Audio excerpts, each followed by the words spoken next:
I'm joined by Michael Holding this evening to discuss the action on the opening 2 days of this series between England and the West Indies at Lords. It's the home side with the advantage after 2 days. Andrew Strauss has struck a fine century to put England into the lead already. Mikey, having perhaps watched England's cricket from, shall we say, the outside for a few months while they've been touring, what have you made of all the talk about Andrew Strauss and then having seen him play the way he has today?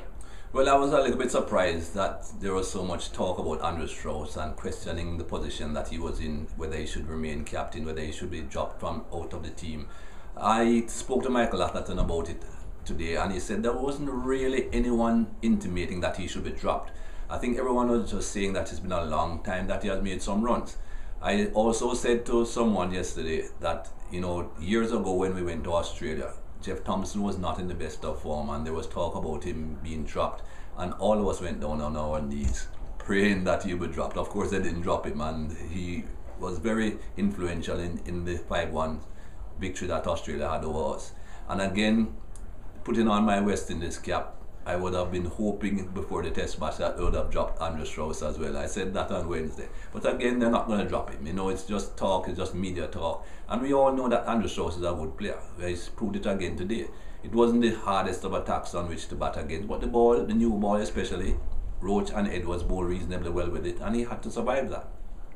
Overall, England's position, like I say, they're already in the lead after 2 days. It couldn't really have gone much more to plan. They put West Indies in, bowled them out for a reasonable total. Only really Shiv Chandlerpaul put up much of a display. What did you make of their bowling attack in their first run out of the season?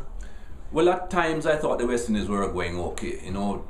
Young Adrian Barrett batted well for a while, and then he sort of lost his cool after lunch and gave his wicket away. Apart from Chanderpaul, we won't talk too much about Chanderpaul. Everyone knows how good a player he is and how many years he has been doing what he has been doing. The other man was Marlon Sammers, that I was a little bit disappointed in.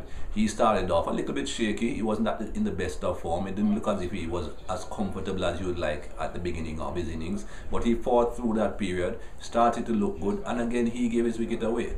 He shouldn't have played the shot that he played. The ball was a bit wide. He was nowhere near enough to the ball to be in control of the shot. And those are the sort of things that these other guys that bat around Ryan Chanderpaul have to learn from him.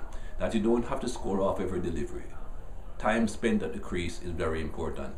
But gets back to the England bowlers. They bowl well. Jimmy Anderson swung the brand new ball.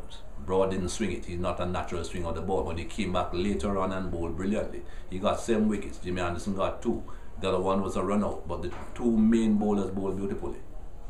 You talk about James Anderson now and Stuart Broad. They're now quite a formidable opening duo, aren't they? They did it consistently on some flat pitches over the winter in UAE and then in Sri Lanka. Are they up there with the best opening combination in the world now?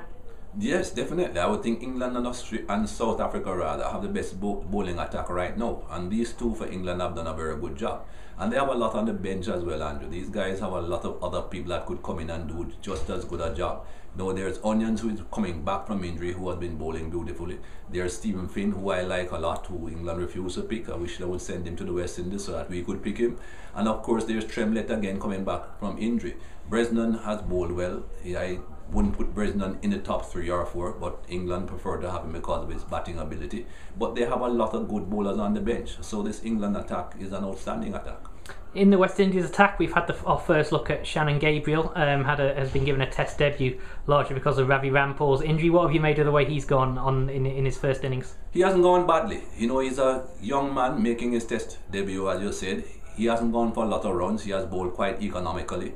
There are a few little things about his bowling that I'd like to see improve. One of them I can't criticize too much because of the fact that no one else got the ball to do a lot. It seems as if he doesn't swing the ball a lot, he doesn't get a lot of movement off the seam, but no one did that today. Fidel Edwards usually swings the ball. Even in the Caribbean, Fidel Edwards swings the ball, and he didn't swing it here today. So I can't say that Shannon Gabriel doesn't swing the ball naturally either.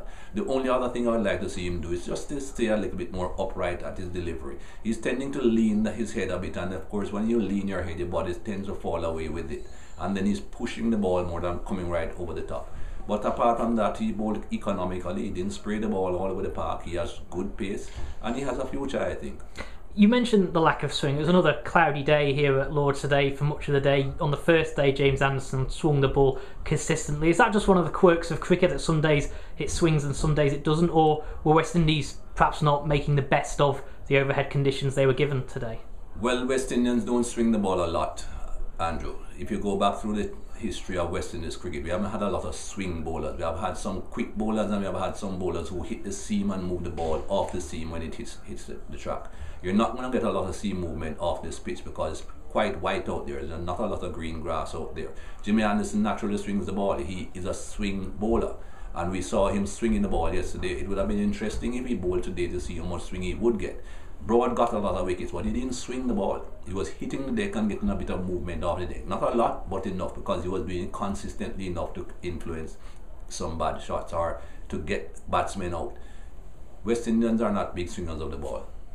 West Indies managed to pick up Jonathan Trott and Kevin Peterson during the final session. They've got a new ball that's still very new when play resumes on the third day. Is there a way back for West Indies into this Test match? Well, they are not out of it yet. There is no way you could say that they are out of it. England have a very slim lead. 3 wickets down, they have a chance of getting into that lower order quite quickly. If they can get 2 early wickets tomorrow morning, get rid of the captain, in particular Andrew Strauss, and then get into the debutant. We know he's a good player, but he's a debutant. He could be a little bit nervous. He could play a forward stroke early in his innings, and then you're into Pryor and the bowlers. So the West Indies should never ever consider themselves out of it.